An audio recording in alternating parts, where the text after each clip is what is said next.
Good morning all. मुंबईवरून ना सासरी यायची एवढी घाई लागली होती की मी माझा चार्जरच मुंबईला विसरले होते. आणि त्याच्यानंतर ना पण 2च दिवसांनी मम्मी पप्पा येणार होते, सो ते येताना ना माझा चार्जर घेऊन आले. तो थँक्स टू मम्मी पप्पा. आणि त्याच्यानंतर ना मला करायचे होते वेफर्स, सो मी गेले होते मोठ्या मार्केटला. तर आता वर्षभर टिकणारं जे उन्हाळी वाळवण आहे ना, ते थोडं थोडं करून तर चालणार नव्हतं. सो ना मी डायरेक्ट बटाट्याची मोठी अशी गोण घेतली आणि फर्स्ट टाईम मी एवढं ओझं ना माझ्या बाईकवरून घरी आणलं होतं. आणि त्यानंतर विवानला घेऊन गेले होते फोटो स्टुडिओमध्ये. आणि दुसऱ्या दिवशी ना परत गेले होते विवानचे फोटो कलेक्ट करायला. हे बघा किती छान फोटो आला विवानचा.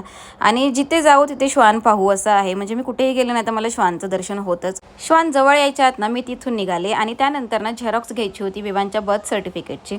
आणि नंतर ना स्कूलमध्ये जाऊन विवानचं ॲडमिशन करून घेतलं. आणि संध्याकाळी ना इतका छान पाऊस आला होता आणि त्या पावसाच्या वाऱ्याने ना झाड जे आहे ना ते आमच्या खिडकीच्या आत आलं होतं. खरंच खूप छान दृश्य होतं. पावसामुळे ना गरमीने हैराण झालेले पुणेकर थोड्या वेळासाठी का होईना सुखावले असतील. चला भेटूया नेक्स्ट व्लॉगमध्ये. Bye bye.